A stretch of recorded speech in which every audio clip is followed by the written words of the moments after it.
Salmo 24, versículos 1 al 6. De Jehová es la tierra y su plenitud, el mundo y los que en él habitan, porque él la fundó sobre los mares y la afirmó sobre los ríos. ¿Quién subirá al monte de Jehová y quién estará en su lugar santo? El limpio de manos y puro de corazón, el que no ha elevado su alma a cosas vanas, ni jurado con engaño. Él recibirá bendición de Jehová y justicia del Dios de salvación. Tal es la generación de los que le buscan, de los que buscan tu rostro, oh Dios de Jacob. Bien, en esta noche vamos a ver que los creyentes buscan el rostro de Dios porque han sido transformados. Quizás han notado que estos salmos son salmos mesiánicos, hablan del Mesías futuro que iba a venir, y David está hablando de él. En el Salmo 22 vimos cómo puede ser el hombre limpio del pecado. Y el Salmo 22 habla del Mesías que iba a venir, que iba a morir y dar su vida para que el ser humano pudiera ser salvado, limpiado de sus pecados. Luego el Salmo 23, que lo vimos hace algún tiempo también atrás ya, vimos que este Mesías que iba a venir en el futuro para David en aquel tiempo, iba a guiar a los hijos de Dios, a los salvados, durante su tiempo en la tierra hasta que un día llegaran a la casa de Dios a morar allí por largos días. Pero este Salmo 24 es un salmo que habla que este Mesías un día iba a regresar. Así que Salmo 22, el Mesías venidero da su vida por salvación.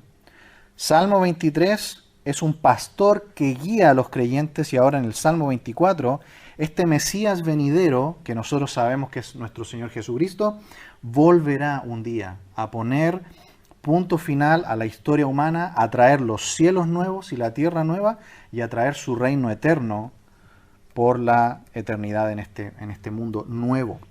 Así que este salmo está aquí para mostrarnos en primer lugar que nada es nuestro. En los versículos 1 y 2, nada es nuestro y nuestra única posesión es realmente Dios. Nosotros somos de Dios y absolutamente nada es nuestro. Por eso que el deseo que tiene todo verdadero hijo de Dios es buscar a Dios, buscar su rostro en comunión. Esa es nuestra única gran delicia y anhelo. Así que ese es el propósito de este salmo. David quiere presentar a este Rey de Gloria que va a volver en el futuro. Y este Rey de Gloria ya sabemos que es el Señor Jesucristo, que un día volverá a reinar por siempre. Va a tomar esta creación antigua que está caída en pecado y la va a transformar. En Isaías 24, versículo 23 dice: la luna se avergonzará y el sol se confundirá cuando Jehová de los ejércitos reine en el monte de Sión y en Jerusalén, y delante de sus ancianos sea glorioso. Hasta ahí la lectura. Es muy hermoso ver cómo en el Antiguo Testamento constantemente, cuando se dice que este Rey de Gloria iba a venir, se le llama constantemente Jehová. Jehová volverá, Jehová vendrá. Y cuando llegamos al Nuevo Testamento, se nos dice que es el Señor Jesucristo el que volverá, porque ahí podemos ver la divinidad del Señor Jesucristo. Por eso que la pregunta que muchas veces nos hacemos, ¿cómo es que Jehová es el que va a ser visto? Bueno, Juan 1:18 dice: a Dios nadie le vio jamás. El unigénito Hijo que está en el seno del Padre, Él le ha dado a conocer. ¿Cuál de las personas divinas es la que vamos a poder ver cara a cara? ¿De quién vamos a ver el rostro? ¿De Dios el Padre? Del Hijo. El Hijo es la revelación completa de Dios. Por eso que en Apocalipsis 14:1 se nos dice que es el Cordero, el Señor Jesucristo, el que va a llegar en su segunda venida y pondrá sus pies en el monte Sión, tal como lo dice aquí el Salmo 24. Dice Apocalipsis 14:1: después miré y he aquí el Cordero estaba en pie sobre el monte Sión, y con él 144,000 que tenían el nombre de él y el de su Padre escrito en su frente. Así que vemos que en el fondo, ¿de quién está hablando este Salmo 24? ¿Quién es este Rey de Gloria que un día volverá? Es el Señor Jesucristo. El versículo 1 dice: de Jehová es la tierra y su plenitud, el mundo y los que en él habitan. Así que esta primera parte nos dice que Dios es el dueño, es el propietario de toda la creación. No solamente de la tierra, sino de toda la creación, todo el universo. Nosotros los seres humanos no alcanzamos a ser ni arrendatarios de este lugar donde nosotros estamos, porque ¿qué podemos pagar nosotros a Dios? Absolutamente nada. Por gracia somos habitantes de este mundo y todo lo que tenemos es de Dios. En una ocasión, lo vimos en Mateo 4, el diablo le ofreció al Señor Jesucristo los reinos de este mundo, ¿recuerdan? Y sus habitantes. Pero es un ofrecimiento mentiroso, porque aquí dice que todo, absolutamente todo, le pertenece a Dios. Él es el dueño porque es el creador. De Él es la tierra, dice, y su plenitud.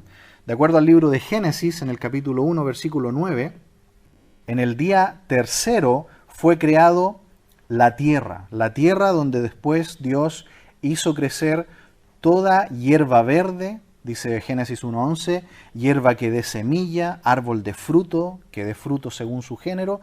Todo eso fue creado en el día tercero de la creación y vio Dios que era bueno. Luego la Biblia nos dice que en el día sexto de la creación Dios creó a los animales. En Génesis capítulo 1, versículos 24 y 25. Todo fue creado por Él y esto incluye todo tipo de animales. Por ejemplo, aquí en el Salmo 50 también, versículos 10 y 11, dice: porque mía es toda bestia del bosque y los millares de animales en los collados. Conozco a todas las aves de los montes y todo lo que se mueve en los campos me pertenece. Así que este versículo, este pasaje del Salmo 24, comienza estableciendo una primera verdad. Los hijos de Dios verdaderos buscan a Dios porque han sido transformados. Y lo primero que entendemos como hijos de Dios que hemos sido transformados y que buscamos el rostro de Dios es que todo es de Dios. Nada es nuestro. ¿Hay algo, hermanos amados, que nos pertenece? ¿Podemos nosotros vanagloriarnos de algo siquiera que tengamos, que no lo hayamos recibido por gracia? Dios nos da todo y si algo hemos obtenido por nuestro propio esfuerzo, por nuestro trabajo, la Biblia también nos dice que esa fuerza Dios nos la dio para que podamos obtener las cosas que tenemos. En Deuteronomio capítulo 8, Dios le dice al pueblo de Israel: cuídate de no olvidarte de Jehová tu Dios. Deuteronomio 8:11, para cumplir sus mandamientos y sus decretos y estatutos que yo te ordeno hoy. No suceda que un día comas y te sacies y edifiques buenas casas en que habites, y tus vacas y tus ovejas aumenten, y la plata y el oro se te multipliquen, y todo lo que tuvieres se aumente, y se enorgullezca tu corazón, y te olvides de Jehová tu Dios, que te sacó de tierra de Egipto y de casa de servidumbre.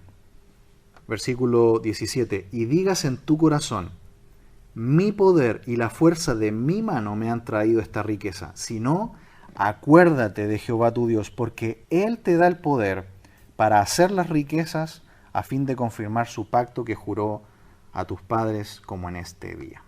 Así que, hermanos amados, ¿hay algo de lo que tenemos que sea realmente nuestro? Nada.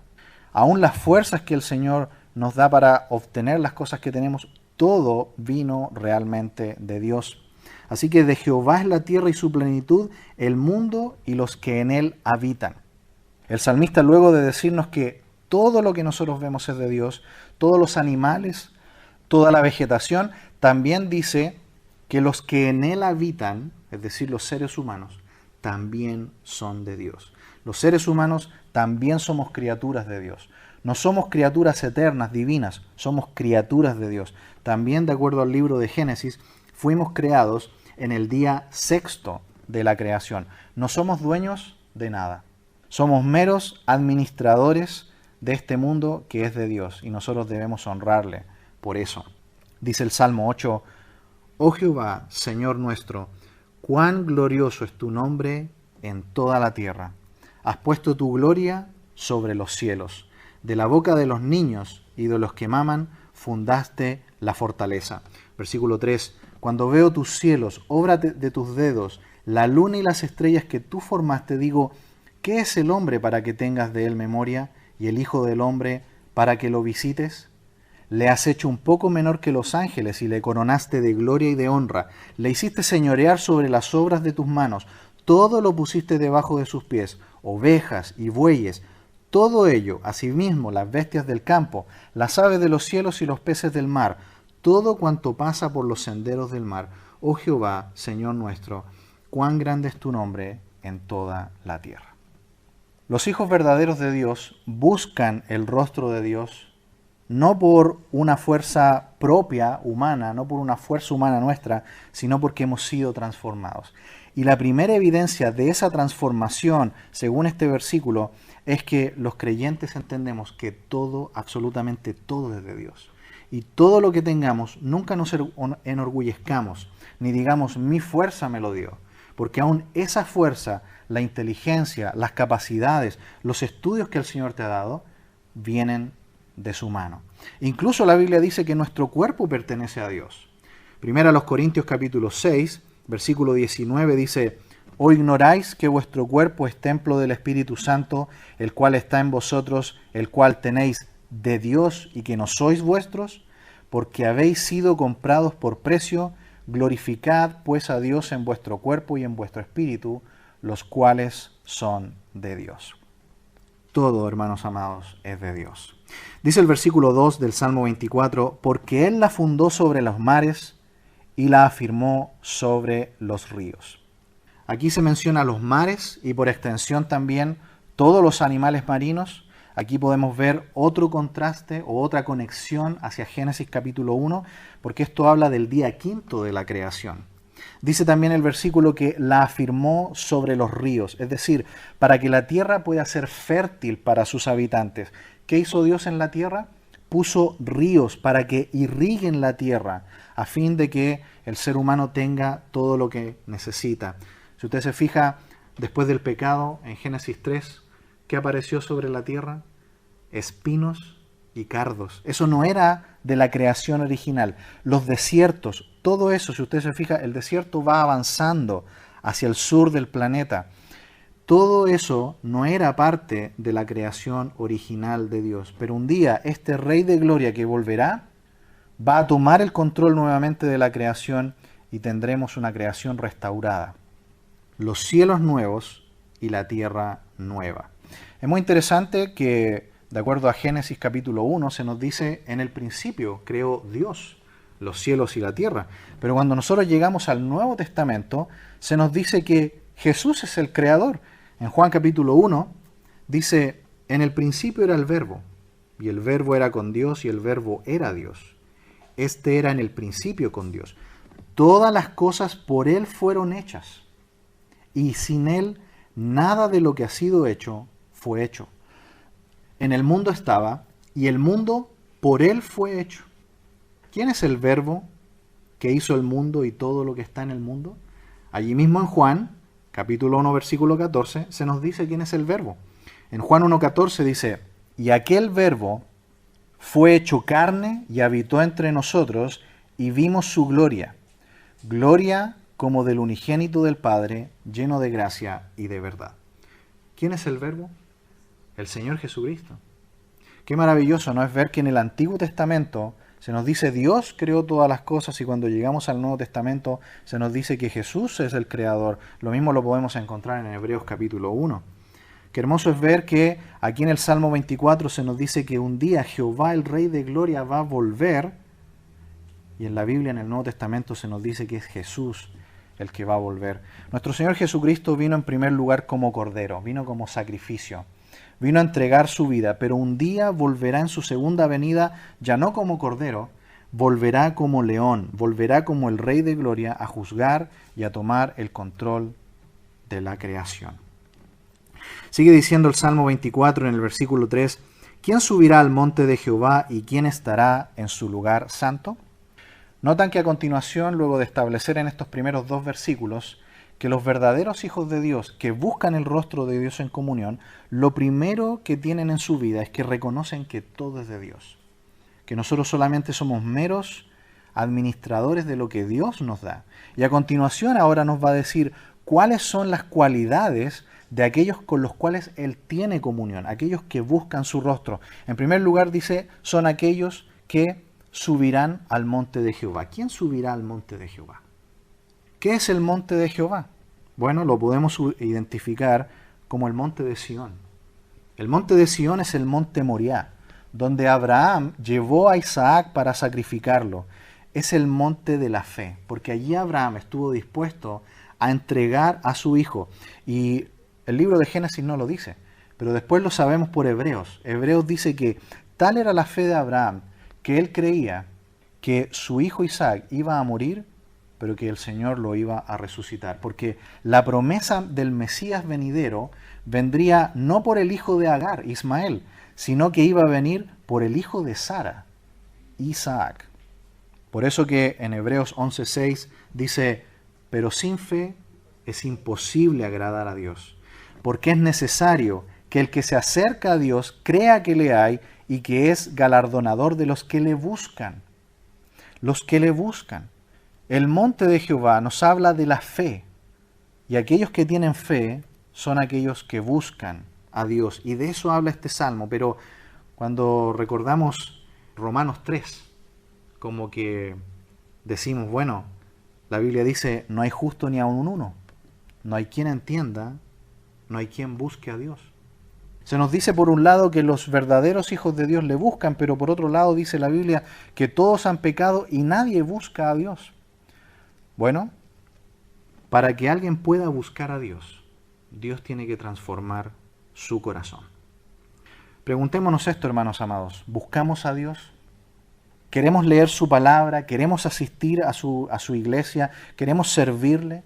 Los hijos verdaderos de Dios le buscan. Y la única forma para que nosotros podamos buscar a Dios es que Él le dé al ser humano un corazón nuevo, que le convenza de que es pecador, que lo lleve a la cruz y le muestre que sin la limpieza de la sangre de Cristo no hay salvación. Por eso que aquí en el Salmo 24, versículo 5, dice que los que tienen la bendición de Dios son los que han recibido, ¿qué cosa?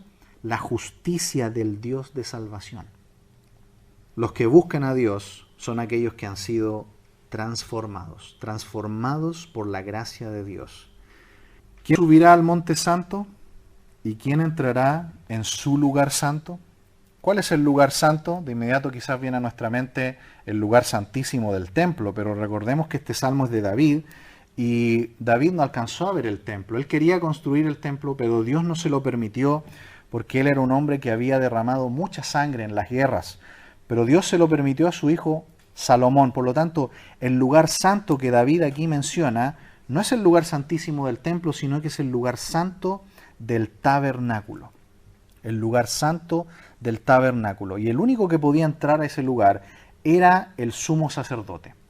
Una vez al año, con sangre de sacrificio de animal, y solamente él allí podía pronunciar el nombre sagrado de Dios en el día más santo del año, el día de la expiación, el Yom Kippur. Esa era la realidad que ellos tenían en aquel tiempo. Pero ¿y nosotros hoy no tenemos algo mejor? Nosotros hoy tenemos algo muchísimo mejor. ¿Me acompañaría a Hebreos capítulo 10, por favor? Hebreos capítulo 10.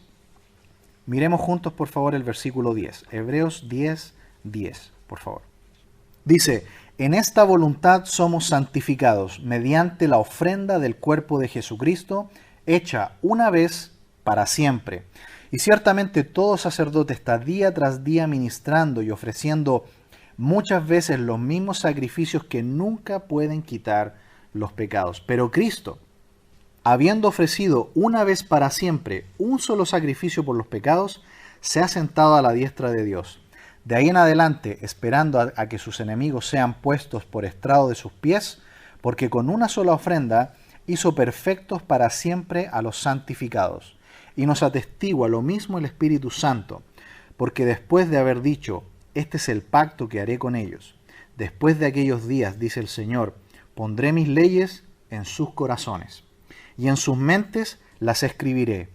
Añade, y nunca más me acordaré de sus pecados y transgresiones, pues donde hay remisión de estos, no hay más ofrenda por el pecado. Así que, hermanos, teniendo libertad para entrar en el lugar santísimo por la sangre de Jesucristo, por el camino nuevo y vivo que Él nos abrió a través del velo, esto es, de su carne, y teniendo un gran sacerdote sobre la casa de Dios, acerquémonos con corazón sincero, en plena certidumbre de fe, purificados los corazones de mala conciencia, lavados los cuerpos con agua pura.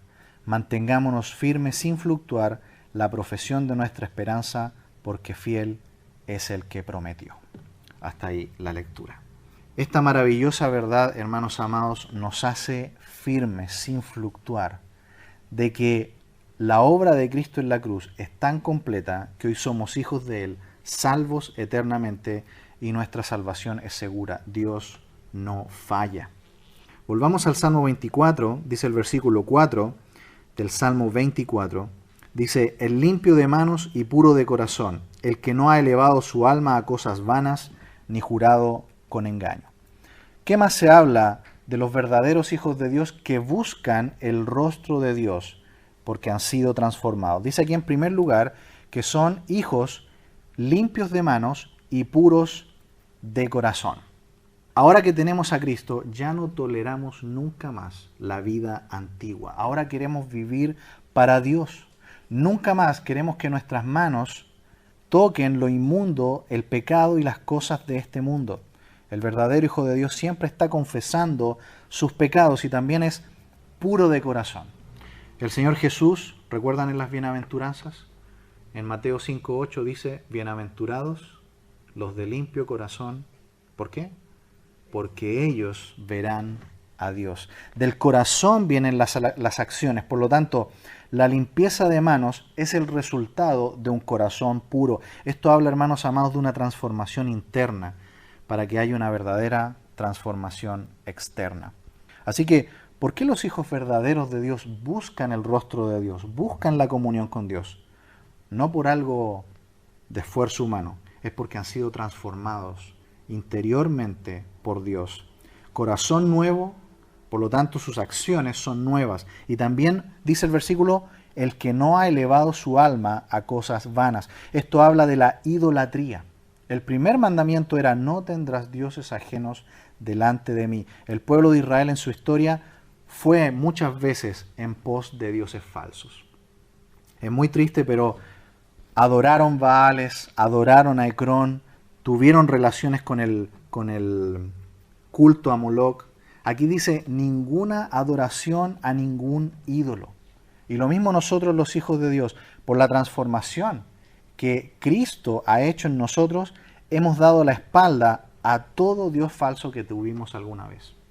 A la inmoralidad, al dios del dinero, al desenfreno, al mundo, la fama, el poder, todo pecado. Hoy solo tenemos un solo deseo: que Cristo sea formado en nosotros y conocerlo cada día más. Finalmente dice el versículo 4, ni jurado con engaño. Este es un término que viene de la legalidad. Aquí David introduce un elemento del Pentateuco que tiene que ver con mentir bajo juramento. Eso significa mentir bajo juramento. La Biblia dice claramente quién es el padre de mentira: Satanás. Pero Jesús dijo: yo soy el camino, la verdad y la vida. Así que si nosotros tenemos a Cristo, en nuestros labios hay verdad, porque tenemos en nuestro corazón a aquel que dijo: yo soy la verdad. Los que mienten son del padre de mentira. Versículo 5 del Salmo 24. Él recibirá bendición de Jehová y justicia del Dios de salvación. ¿Cuál es la bendición de Jehová? Según este versículo, la bendición de Jehová es la justicia de Dios y la salvación. Para que un ser humano pueda ser salvo, justificado delante de Dios, necesita la justicia de Dios. ¿Y cuál es la justicia de Dios revelada ahora para nosotros en estos tiempos? La cruz de Cristo. Ahí está revelada la justicia de Dios. Dios juzgó en Jesús el pecado y todo aquel que cree en Jesús recibe la justicia de Dios para salvación. La justicia de Dios para salvación. Así que la conducta que vemos en los versículos 3 y 4, el que sube al monte santo, el que está en el lugar santo, el que es limpio de manos, puro de corazón, etc., no se comporta de esa manera por el producto del esfuerzo humano. ¿Por qué tiene esa conducta? Porque ha tenido una transformación interna. Porque ha puesto su fe en aquel que le puede dar la justicia de Dios para salvación. Así que en el Antiguo Testamento, los santos del Antiguo Testamento creyeron en el Mesías mirando hacia el futuro, sin saber toda la información que nosotros sí tenemos. Y nosotros hoy, ¿cómo fuimos salvos? Mirando la cruz hacia el pasado. La salvación siempre ha sido igual, por gracia, por medio de la fe en el Mesías que Dios iba a enviar. Lo bueno es que nosotros ya tenemos toda la revelación, sabemos todo lo que pasó. Y ellos también tuvieron fe, pero mirando hacia el futuro. Así que el único que puede vivir de esta manera es alguien que ha tenido un cambio hecho por Dios, con un corazón nuevo. Los religiosos tratan de tener una vida religiosa, pero finalmente termina siendo nada más que una vida falsa. Una vida donde solamente una cáscara nomás bien maquillada, pero no hay una verdadera transformación interna del corazón. Termina este párrafo con el versículo 6. Dice, tal es la generación de los que le buscan, de los que buscan tu rostro, oh Dios de Jacob. Tal es la generación de los que le buscan. Esto significa que es seguro. Los que tienen la justicia de Dios para salvación, es segura esta relación que tienen con Él.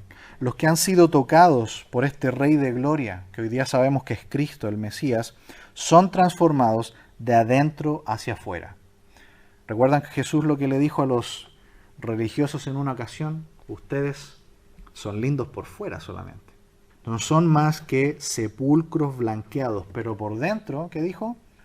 Llenos de huesos y de muerte. Los verdaderos hijos de Dios viven esta vida nueva, transformada y sobre todo, lo que más exalta este salmo, los que buscan a Dios, los que buscan el rostro de Dios, los que cada día abren la Biblia para leer, los que cada día oran al Señor, los que buscan al Señor día a día, porque han sido transformados, porque Dios les dio un corazón nuevo. Y esto no es por un esfuerzo humano, fue por haber creído en Cristo como su Señor y Salvador. Por eso que el versículo dice, de los que buscan tu rostro. El profeta Ezequiel, el profeta Ezequiel, es uno de los que lo escribió de la manera más hermosa que encontramos en el Antiguo Testamento. En su libro, capítulo 36, versículo 26, Ezequiel 36, 26, Dios dice lo siguiente, os daré corazón nuevo y pondré espíritu nuevo dentro de vosotros y quitaré de vuestra carne el corazón de piedra y os daré un corazón de carne y pondré dentro de vosotros mi espíritu y haré que andéis en mis estatutos y guardéis mis preceptos y los pongáis por obra. ¿Hay algo, hermanos amados, que sea nuestro? ¿Hay algo, hermanos amados, que nosotros hayamos hecho? Absolutamente nada. Todo vino de Dios. Y si buscamos a Dios, ha sido porque Cristo vive en nosotros, porque Él hizo un cambio. Por eso que le buscamos, porque Él nos dio un corazón nuevo. Nos dio su Espíritu que nos guía y su palabra, la Biblia, que debe ser nuestro alimento diario. Oh Dios de Jacob. Siempre me pregunto por qué se usa esto a veces, Dios de Jacob, a veces dice el Dios de Abraham, de Isaac y de Jacob. ¿Han notado esos usos que a veces hacen los autores?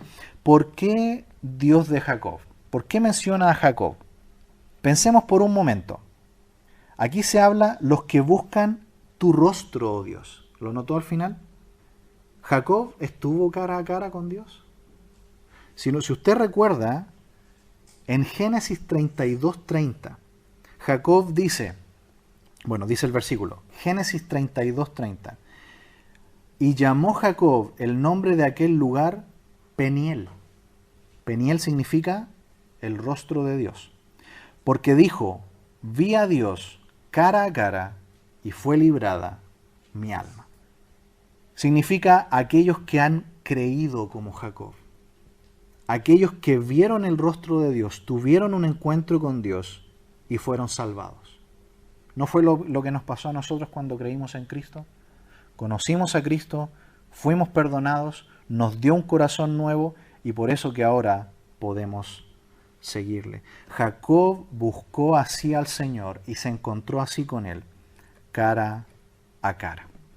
El Salmo termina con una palabra que es la palabra Sela, que por primera vez la encontramos en el Salmo 3 y ya hemos dicho que Sela es una especie de símbolo musical que significa meditar. Es un tiempo donde en el templo, cuando tocaban estos salmos en el templo, los instrumentos musicales seguían tocando un acompañamiento solo de música. Se paraba por un momento de cantar, para que los que estaban alabando pudieran meditar en lo que estaban cantando. Y eso quiere el Señor para nosotros en esta noche, hermanos amados, que podamos meditar de que buscamos realmente a Dios. Si no buscamos a Dios, tenemos que hacernos la pregunta si hemos sido realmente transformados por Dios. Podemos poner una fachada religiosa, aparentar que lo somos. Un verdadero hijo de Dios busca el rostro de Dios día a día porque ha sido transformado por Dios, porque tiene un corazón nuevo. Y todo esto lo ha hecho Dios, no nosotros. Vamos a orar.